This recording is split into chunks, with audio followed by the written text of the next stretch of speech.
ఇప్పటోళ్ళకి తెలియకుండొచ్చు గాని జరంత పెద్దోళ్ళకైతే ఎరికే ఉంటది. ఓ 46 ఏండ్ల కింద స్కైలాబ్ పడుతుందట. అందరం కాలం చేస్తామట అని పుకార్లు ఉట్టుడుతోనే ఆగమాగమైండ్రు పబ్లిక్ అంతా. మొగులు మించి ఏదో పడుతుందట. ఇంటికి రారి బిడ్డ అని కొడుకులు కోడండ్లు బిడ్డలు అల్లుళ్ళని పిలుచుకొని యాటలు గీటలు దావతులు గీవతులు జోరుగా వేసుకున్నారు. ఎన్నొద్దులుంటామో తెలియదని. ఆఖరికి అది ఉత్తదని తేలినాక గప్పుడు నిమ్మలమైండ్రు. అంతకాకుండా అసొంటి వార్తే ఇప్పుడోటి గిరికలు కొడుతుందిలా. భూకంపం భూకంపం భూకంపం సోషల్ మీడియా మొత్తం ఇదే ముచ్చట. 6 రోజులలో భూకంపం వస్తదట, రామగుండం ఏరియాలో పుట్టి అంతటా సుడతదట అని ఉత్తములు ఉద్దర వార్తలు వండి వడ్డిస్తే తెలంగాణ అంతా గాయ కాబట్టింది. మొన్నో పారి అంతటా భూమి గదిలినట్టు అయింది కదా, మళ్ళో పారు వస్తదేమో అని బుగులు పడుతున్నారట.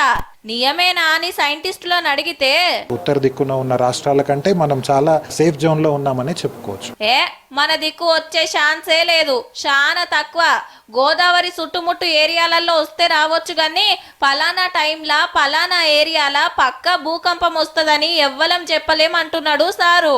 పలానా చోట ఖచ్చితంగా వస్తుంది అని ఖచ్చితంగా చెప్పే ఒక టెక్నాలజీ అనేది ఇది చాలా కష్టతరమైన విషయం. సర్కారోళ్లకు ఎన్జిఆర్ఐ సైంటిస్టులకు సుతా తెలియని ముచ్చట గాళ్ళకెట్లా తెలిసిందో గాని ఆగం పట్టించిండ్రు పో. దీన్ని ప్రజలు తీవ్రంగా పరిగణించకపోవడం మంచిది. ఇది ఒక మిస్ఇన్ఫర్మేషన్ లా అనిపిస్తుంది. దీన్ని స్ప్రెడ్ చేయకుండా ఉంటే బాగుంటుంది.